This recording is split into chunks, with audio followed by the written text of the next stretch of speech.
Hello, good people. Let me take this opportunity to welcome you back to Brands Academy, where learning is made easy.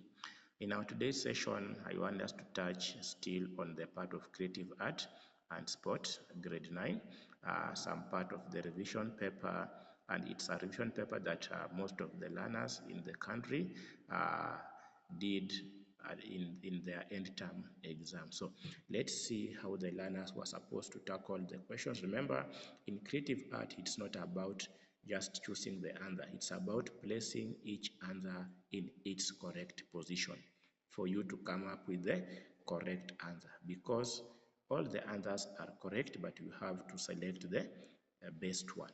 So let's see how the learners were supposed to attend to the questions.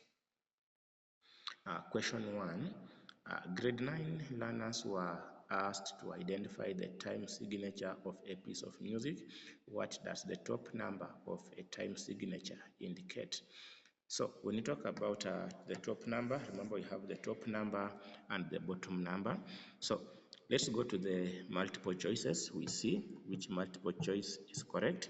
Part A, the tempo of the music. When you talk about the tempo of the music, we are talking about the speed at which a piece of music is written in.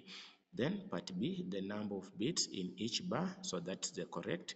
The top number indicates the number of beats in each bar. If it's 2/4, it means that in each bar we are going to have 2 beats of a crochet. Part C, the note value that receives 1 beat. That one we talk about the bottom number, that number 4, which is a crochet. So it indicates the note value that receives 1 beat, which is a crochet. Then part D, the scale in which the piece is played.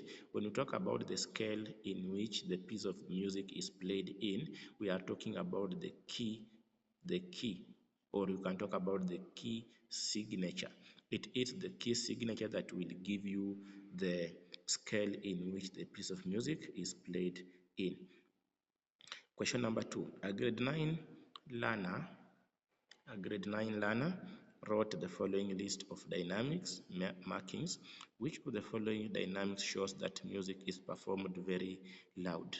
So very loud, grade 9 work. When you talk about PP, we are talking about very soft. MP, we talk about moderately soft. When you talk about F, we talk about forte, loud. When you talk about FF, we talk about very loud, very loud. Also, under the dynamics, the learners are supposed to know the meaning of those abbreviations, Question number 3. Before question number 3, on that question number 2, can you write for me the full meaning of PP, the full meaning of MP, the full meaning of F, and the full meaning of FF under the comment section? We see if we are together on this. Thank you. So question number 3, in a verse, the repetition of the same consonant sound at the beginning of words that are close to each other is known as, so we talk about a verse, that is alliteration. So we have rhyme, we have metaphor, and we have assonance. So you have to know what those stands for. Question 4. When composing a melody on the bass staff using the F major scale, a grade 9 learner moved from the note F to the note A. Which interval did he use? Remember, when we talk about intervals, we name intervals according to the letter names that we have been given. So if you write the scale of F major, it's F to F. So if you move from F, A, it's F, G, A. So those are 3 letter names. So we are talking about a major third. We are talking about a major third. And you find that you will find that a major third has 4 semitones. A major third has 4 semitones. From F to G, it is a full tone which has got 2 semitones. From G to A, it is a full tone which has got 2 semitones. If you add, you get it is 4 semitones. So A major third, it has got 4 semitones. A minor third has got 3 semitones. It is less by 1. I hope up to there we are together. If you have any other query on the interval, let me know under the question, under the comment section. I will try to elaborate more on it on your comment. Question number 5. Which of the following provides a resolution ending of a melody? That is do. Do will provide a resolution ending the beginning or the end, because remember we have do down and do up. So it always provides a resolution ending, and it also gives a beginning of a beginning resolution. Question number 6. Study the following melody. Identify the scale applied when composing it. So here we have, if you check on the key, we have been given a flat 1. So the scale is exactly F major. F major. G major scale has got 1 accidental, which is a sharp on letter F. C major has got no accidental. A major has got 2 accidentals, which are flats. Question 7. Identify the name of the accidental used in the melody of question number 6 above. We have answered that is a flat. It is a flat. Question 8. Grade 9 learners performed a song in praise of our country, Kenya, during the Mashujaa Day celebration. Which of the following is a type of song that they performed? Remember, we are it's about Mashujaa Day, so it's about patriotic song. It's sung about the Kenya patriotic song. Topical song, it's a song touching on a certain issue. For example, we talk about PCI, pertinent and contemporary issues. For example, you want to talk about, let's say, recently we had a disease called Ebola. You want to address an issue of Ebola to the community. So you start composing a song. So the song will give it a topic, Ebola. So that's a topical question. A sacred song, we are talking about maybe you are praising God. Then we have the folk song. These are traditional, indigenous songs that we learn in our syllabus. Question 9. When performing the Yonoto song from the Maasai community, the performers put on the Maasai shukas and beaded jewelry on their necks, around the head, on their wrist, and their waist. What is the name given to the beaded jewelry in this contest? So here we talk about we are talking about ornaments. Ornaments are put on. Uh, um, when you talk about costumes, we are talking about the Maasai shukas. When you talk about the adornments, we talk about those that we use to apply on our bodies. For example, the colors that we use to apply on our bodies, those are the adornments. Unapata wamejipaka kwa uso, different color to resemble different theme. Then we talk about props. Props we can talk about maybe on their stage wanatumia kiti, or in their hands they are holding some rungus. So those are the props that they are using. So get the difference between props, costumes, ornaments, and adornments. And I hope I have explained and elaborated on it there. Question number 10. When playing a wind instrument, a grade 9 learner observed that the finger holes were too small, thus the sound produced was not desirable. Which of the following is the best action the learner should take? Remember here, when playing a wind instrument. So, a wind instrument, what are we going to do? How do we tune wind instruments? Because you can't improvise another instrument, you are already playing it, then using a carving knife, no, you will destroy it. So you place the wind instrument directly under the sun for the holes to expand, then you are tuning it. Because remember, the problem was that the holes were too small. So we have to expand the holes, and we expand those holes by placing the wind instrument directly under the sun for the holes to expand. Question 11. The musical instrument below belongs to a family of string instruments. So remember, it is an indigenous instrument. So identify the category of instruments that the instrument above belongs to. So we talk about fiddles. Fiddles are those instruments that have got one or two strings. When you talk about harps, we talked about six and more. When you talk six, 3 to 6. When you talk about lyres, we talk about 6 to 8 strings. Question number 12. The instrument above is played by, so you can see under the instrument we have a bow. So the method of or the technique is bowing. Question number 13. When writing a verse, Nema used the following line as her title: Books that speak words of wisdom. Which of the following is a language style that she applied? Remember, the books are being given that characteristics of a human being to speak. So in English, that language we talk about personification, or in Kiswahili we'll talk about tashhisi ama uhaishaji. Tashhisi ama uhaishaji. Question number 14. Under the sport, the figure below shows a certain skill in volleyball. Identify the volleyball skill shown above. So that one is volleying skill. Question 15. What is the total number of players allowed in the playing court in a game of volleyball? So we talk about 12 players. Remember, they are not specific a team also, it's general. So we are talking about all the teams, so it is 12 players. Question 16. During a game of netball, Stacy received a ball that had been passed through using the overhead pass. She jumped and hit the ground with one foot. This is a netball skill known as landing. We talk about landing. We have single foot landing and double foot landing. So the skill that was used here was single foot landing. Question 17. Which of the following is not a rugby playing skill?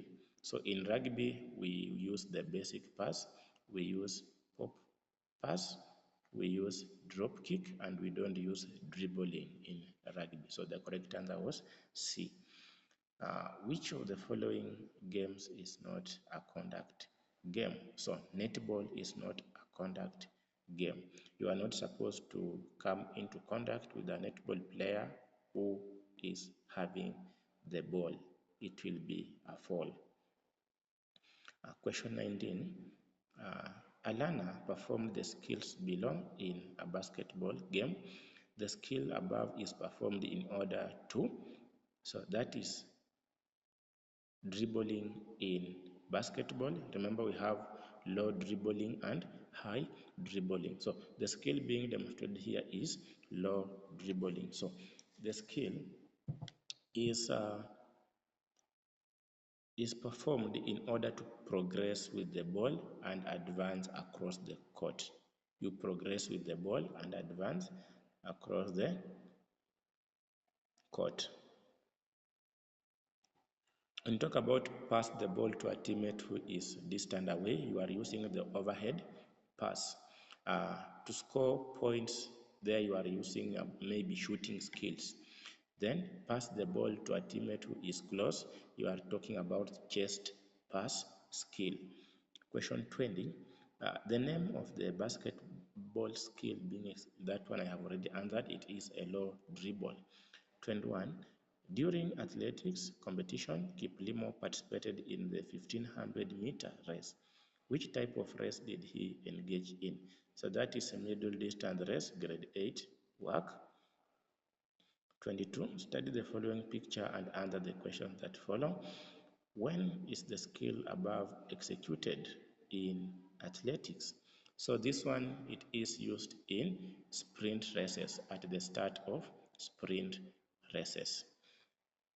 Question 23. An official who enforces rules and integrity in a game of netball is known as, so we talk about an umpire is an official who enforces rules and integrity in game of netball, an umpire. Remember, we have an umpire or a referee. Question 24.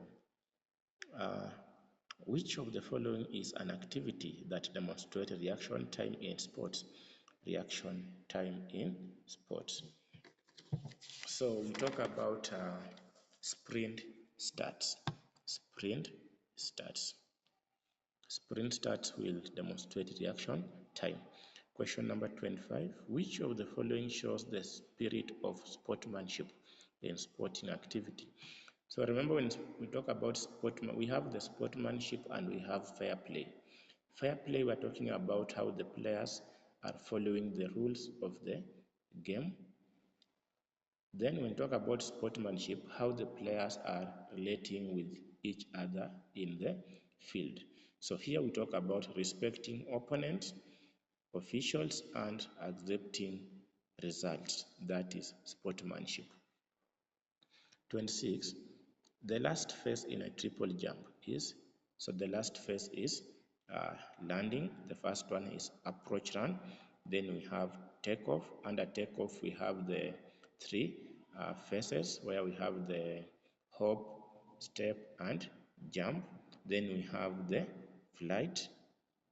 Then we have the, so under the flight is where we have the takeoff, then we are in flight, then we have the landing. So the correct answer was landing phase. Grade 9 learners were executing the hop, step, and jump phase in the triple jump. Which of the following is a fall they should avoid? So here, they should avoid landing on the opposite foot in the hop phase. So under the hop phase, they step on the same foot in the hop phase and land on the same foot. Question number 28. The reason why the javelin implement is streamlined in nature is it is to reduce air resistance during flight. To reduce air resistance during flight. Question 29. That is visual art. The following are decorative techniques used in pottery items. Which technique involves scratching, carving or cutting lines and patterns into the items using a sharp tool before the clay dries? So we talk about incising.